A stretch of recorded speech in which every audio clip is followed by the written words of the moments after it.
मित्रांनो, कधी विचार केला आहे का की आपण दिवसभर मी, माझं, मला यामध्येच अडकलेलो असतो.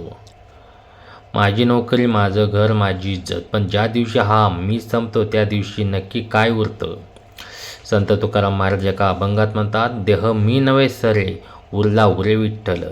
जेव्हा तुमचा अहंकार गळून पडतो तेव्हा साक्षात परमात्मा प्रकाट होतो.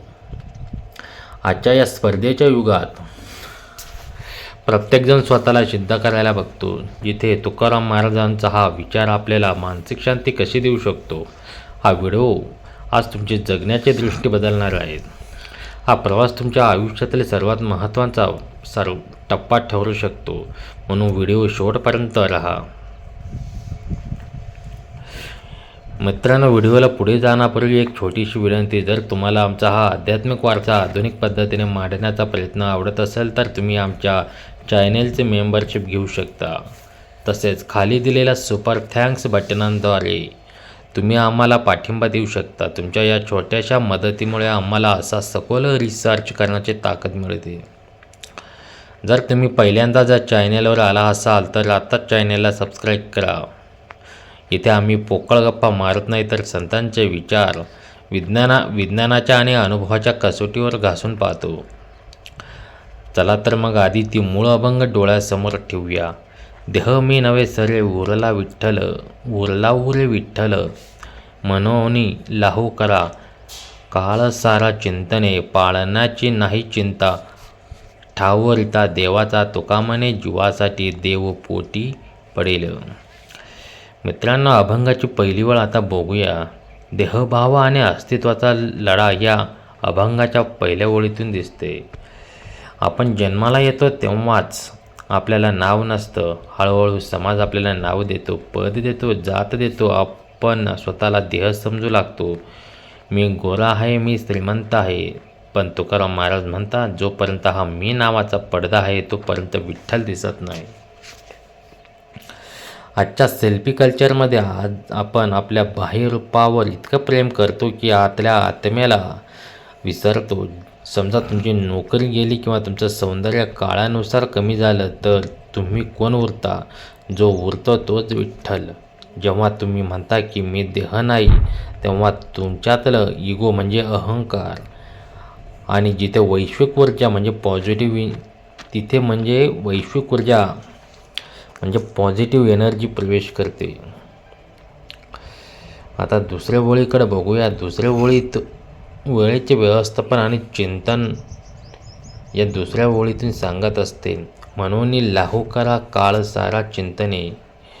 लाहू म्हणजे प्रॉफिट. जगाच्या बाजारात आपण पैसे कमवतो, पण वेळेच्या बाजारात आपण भिकारी आहोत. तुकाराम महाराज म्हणतात, वेळेचा फायदा करून घ्या.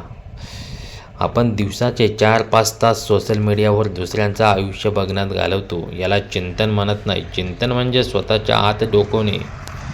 जर तुम्ही ऑफिसला जाताना किंवा ट्रॉफिकमध्ये अडकलेल्या असताना मनातल्या मनात नामस्मरण किंवा सकारात्मक विचार केले तर तुमचा खरा लाहू आहे.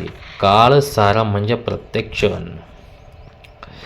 चिंतेकडून चिन्मयाकडे ही अभंगाची तिसरी ओळ सांगत असते. पाळणाची नाही चिंता, ठावरिता देवाचा. आपल्याला सतत भीती वाटत असते. पगार वेळेवर येईल का? आजारपण आलं तर काय होईल? तुकाराम महाराज ठामपणे सांगतात, पाळणाची नाही चिंता म्हणजे ज्याने जन्म दिला त्याने व्यवस्थाही केली आहे.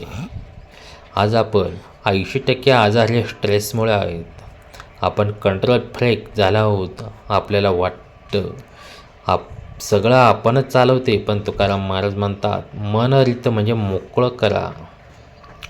जेव्हा तुम्ही चिंता सोडता तेव्हा देवाला तिथे जागा मिळते. ठावरिता म्हणजे जिथे तुमचा अहंकार नाही, देव तिथे आहे. जर तुमचं भांडं आधीच अहंकाराच्या पाण्यानं भरलेलं असेल तर त्यात देवाचा अमृत कसे मावणार? आता शेवटची ओळ बघूया. देवाची व्याकुळता ही आणि भक्ताचा भाव या चौथ्या ओळीतून दिसते. तुका म्हणे जीवासाठी देव पोटी पडील. पोटी पडणं म्हणजे एक उपमा आहे. जशी आई आपल्या बाळासाठी कोणत्याही संकटात उडी घेते, तसाच देव भक्तासाठी धावून येतो. पण एकच अट आहे, तुमचा भाव हा शुद्ध असायला हवा. अनेकदा आपल्या आयुष्यात असं घडतं की आपण हार मानलेली असते आणि अचानक कुठून तरी मदत येते. आपण त्याला योगायोग म्हणतो. तुकाराम महाराज त्याला देवपोटी पडला असं म्हणतात. तो ऊर्जेच्या स्वरूपात तुमच्या पाठीशी आहे. कमी बोला, जास्त ऐका. मौन पाळल्याने देहभाव कमी होतो. तक्रार करण्याऐवजी जे आहे त्याबद्दल देवाचे आभार माना. दिवसाचे 15 मिनिटं शांत बसा, तोच तुमचा विठ्ठल आहे. मित्रांनो, तुकाराम महाराजांचा हा विचार आपल्याला आजच्या काळात किती लागू होतो हे आपण पाहिलं. मीपणा सोडणं सोपं नाही, तो सोडल्याशिवाय तो भेटणार नाही. तुम्हाला आजचा हा विषय कसा वाटला? तुमच्या आयुष्यातील असा एखादा अनुभव आहे का तिथे तुम्हाला देवाची साथ जाणवली?